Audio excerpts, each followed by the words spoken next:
Merci de nous suivre, mesdames, messieurs, bonjour, bienvenue à tous. La formation de 4 bataillons maliens débutera le 2 avril prochain. Une information donnée par la délégation de la mission européenne de conseil de formation de l'armée malienne. C'était à l'issue d'une rencontre avec les parlementaires maliens avant donc de recevoir la délégation conduite par le général Lecointre. Le président de l'Assemblée nationale par intérim avait accordé une audience à l'ambassadeur de la Palestine au Mali et une délégation du Conseil national des ordres professionnels du Mali. Le compte rendu, c'est avec Ramata Konati. Avec l'ambassadeur de la Palestine au Mali, la première personnalité reçue par le président de l'Assemblée nationale, il a été question de la situation sécuritaire dans le septentrion. C'est un devoir pour moi de venir auprès de M. le Président de l'Assemblée nationale en cette période difficile pour le Mali, pour lui encourager dans sa mission de chef d'institution et pour exprimer le soutien de la Palestine et de sa solidarité agissante, fraternelle, sans tapage envers le peuple malien, envers l'intégrité territoriale du Mali et sa souveraineté. Après le diplomate palestinien, ce fut au tour de la délégation du Conseil national des ordres professionnels du Mali d'échanger avec le président de l'Assemblée nationale, avec en toile de fond les raisons de la création de ce regroupement. Nous sommes dans un monde de compétition, de concurrence. Vous prenez le cas de la sous-région où nous avons l'UEMOA, vous avez le cas de la CEDEAO, le Champas. Les autres camarades, nous avons constaté qu'à ce niveau-là, ils sont très bien organisés. Nous ne sommes pas organisés ici. Ce qui fait que nous avons dit qu'il serait mieux que nous nous retrouvons pour nous organiser afin de mieux affronter cette compétition. Le Conseil comprend 13 ordres professionnels répartis en 4 regroupements: santé, finances, justice, bâtiments et travaux publics. La troisième et dernière audience du jour a été celle accordée à une délégation de la mission européenne de conseil et de formation de l'armée malienne. La mission, qui a pour objectif la refondation de notre armée, est dirigée par le général François Lecointre. Il s'agit d'une mission qui comporte 2 piliers. Un pilier qui, très concrètement, va permettre la formation et l'entraînement de 4 bataillons de l'armée malienne. Une formation qui durera à chaque fois 2 mois et demi environ pour chaque bataillon. Un bataillon regroupant entre 650 et 700 hommes. L'autre pilier est un pilier de conseil, d'expertise et d'audit de l'armée malienne. Ce pilier est mis en œuvre par une vingtaine d'officiers européens et est à pied d'œuvre. Cette équipe d'officiers est à pied d'œuvre depuis la mi-février, depuis le lancement officiel de la mission par l'Union européenne. Il s'agissait bien sûr de présenter la mission, de lui donner le sentiment de la mission de l'Union européenne sur les difficultés que rencontre l'armée malienne, sur les actions qu'il faudrait sans doute conduire, même si tout n'est pas encore défini, et pour attirer son attention sur la nécessaire implication du politique et des parlementaires dans cette œuvre de refondation de l'armée malienne. La formation des 4 bataillons maliens va débuter le 2 avril prochain, a assuré le général François Lecointre. Et dans le même chapitre, la MISMA est en position avancée au nord du Mali pour préparer le terrain au déploiement d'un bataillon burkinabé à Tombouctou. Une mission conduite par le colonel burkinabé Gaussou Koulibaly vient de séjourner dans la région. Avec leurs camarades maliens, les burkinabés ont échangé sur les capacités sécuritaires, l'approvisionnement en eau potable, en carburant et en alimentation des hommes. C'est un reportage de la DIRPA Tombouctou avec la voix de Adama Djimdi. C'est un prélude au déploiement d'un bataillon burkinabé dans le cadre de soutien aux forces armées maliennes. Une mission de la MISMA est arrivée à Tombouctou. Conduite par le colonel burkinabé Gaussou Koulibaly, cette mission est venue échanger avec les autorités militaires sur le terrain. Les entretiens entre soldats burkinabés et maliens, en présence des forces servales, ont porté sur les capacités sécuritaires, les conditions d'approvisionnement en eau potable, le ravitaillement en carburant et l'alimentation des hommes. L'arrivée de ce contingent est plus que salutaire pour le commandement. L'arrivée d'un bataillon de la MISMA ne peut qu'être salutaire. D'abord sur le plan projection et le plan capacité d'intervention. Le déploiement ne saurait plus tarder. Et dans les brefs délais, mais vous savez, les opérations sont en cours et les chefs vont décider de leur déploiement dès le retour de la mission de terrain. La mission a naturellement procédé à la reconnaissance de terrain. Une visite qui a concerné la ceinture sécuritaire de la ville de Tombouctou et les principaux checkpoints ou postes de sécurité. À présent, ce témoignage poignant qui vient lever le doute sur les exactions. Nos soldats avaient été accusés d'exactions sur les populations touareg, tamashek et arabes. À ce sujet, les propos du chef de la fraction Issa Meden, Mohamed Ali Ag Mohamed, sont clairs. C'est une accusation gratuite qui n'est pas fondée car il n'en est rien. Pour lui, les populations n'ont jamais été victimes d'exactions de la part des forces armées maliennes. Nos envoyés spéciaux, Moussa Harimaïga et Aliou Touré, sont partis à sa rencontre. Suivons. Il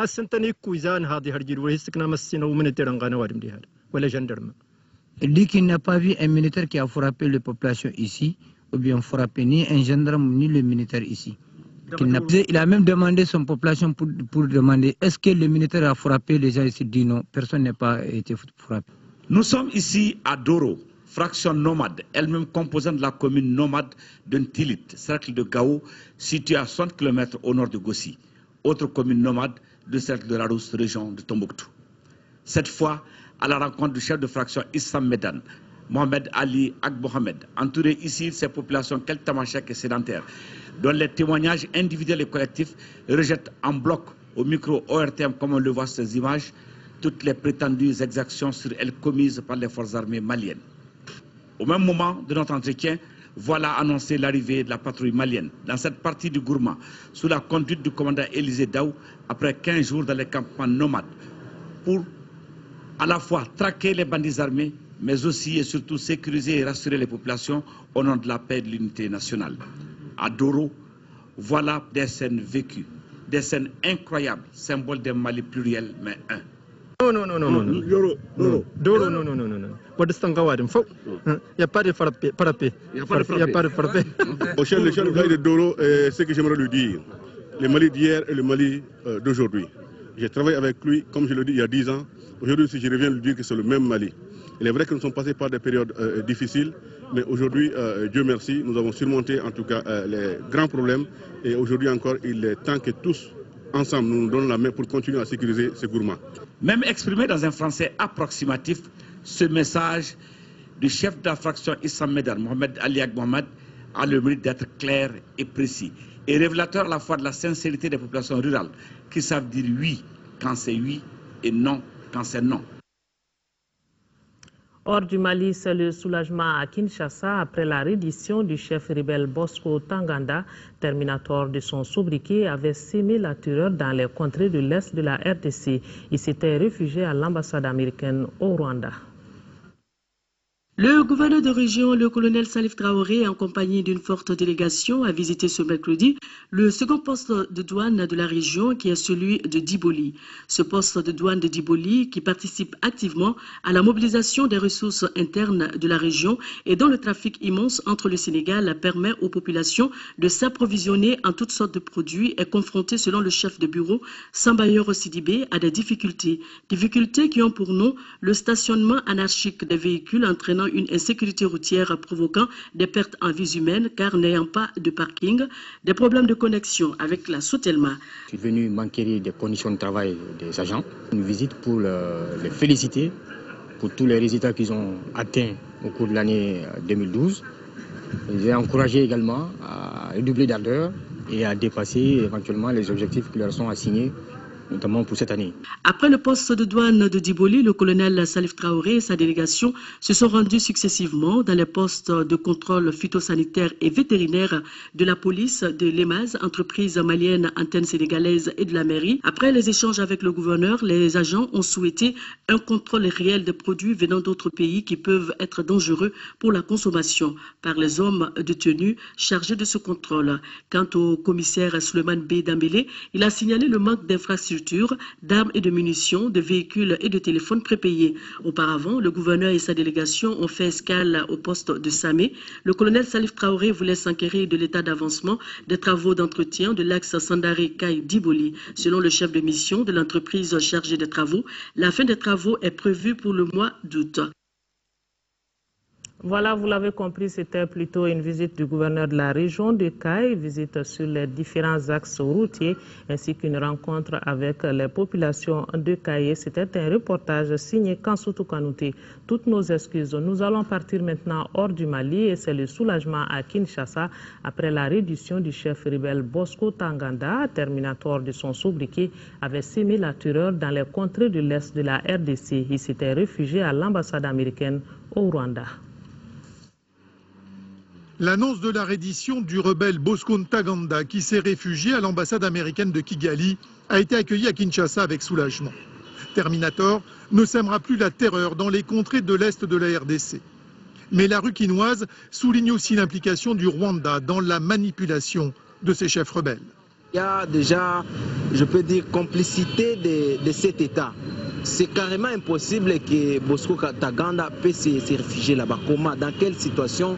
Dans quelle convention? Le Rwanda, qui se disait étranger au conflit au Congo, cette fois-là, quand même, s'est retrouvé dans son sol avec un monsieur qui est entré là, jusqu'au niveau de l'ambassade. Cela prouve quand même qu'il y a eu connivence. Le gouvernement, qui a été le premier à dénoncer cette collusion, veut lui rapidement tourner la page Ntaganda. Nous continuons à affirmer qu'il appartient au gouvernement américain, qui a Ntaganda aujourd'hui dans son ambassade, et au gouvernement rwandais sur le territoire de qui l'ambassade se trouve, à coopérer pour faciliter le transfert de Ntaganda vers La Haye. Alors que les États-Unis demandent l'aide du Rwanda, Kigali ne veut pas se mêler du transfèrement vers la Cour pénale internationale. Rebelle, devenu général de l'armée de RDC, Bosco Ntaganda est attendu à La Haye pour répondre de crimes de guerre et crimes contre l'humanité commis dans les provinces de l'Ituri et du Kivu au début des années 2000. Première sortie du président américain Barack Obama après sa réélection. C'est Israël qu'il a choisi pour cette visite. Les raisons sont claires. Il s'agit de ressouder les liens de coopération. Et pour cela, il va écouter Israéliens et Palestiniens et surtout essayer de convaincre le Premier ministre israélien. Il est un peu plus de midi ce mercredi lorsque l'avion de Barack Obama atterrit sur l'aéroport Ben Gourion. C'est sa première visite en Israël en tant que chef d'État et son premier voyage à l'étranger depuis sa réélection. Le sourire est un brin crispé. Le président américain sait que ces 3 jours ici ne seront pas de trop pour redorer son image. Perçu comme le plus pro-palestinien des présidents américains, il lui faudra convaincre. À commencer par le premier ministre israélien Benjamin Netanyahou. Les 2 hommes ne s'aiment pas. Dans cette région, le vent du changement apporte à la fois des promesses et des périls. Alors, je vois cette visite comme une occasion de réaffirmer le lien indissoluble entre nos nations et l'engagement sans faille de l'Amérique pour la sécurité d'Israël. Première visite, la batterie du système antimissile Dôme de fer que les États-Unis ont largement financé. Une visite symbolique comme celle que le président américain a prévu de multiplier, à défaut d'autre chose. Car dans ses bagages, aucun plan de paix, la Maison-Blanche avait prévenu depuis longtemps. Barack Obama vient ici pour écouter Israéliens et Palestiniens. Il se rendra dans les territoires, mais là aussi, il faudra convaincre, car les Palestiniens ont perdu leurs illusions sur les capacités de Washington à faire pression sur Israël. Un voyage à haut risque donc, où l'on parlera aussi beaucoup de l'Iran. Face au progrès nucléaire de la République islamique, les États-Unis et Israël sont au moins d'accord sur un point. Pas question de laisser Téhéran se doter de la bombe. Et c'est la fin de ce journal. Retrouvez Amadou Sankaré pour les éditions du soir. Merci de votre attention. Bonne suite de programme sur l'ORTM.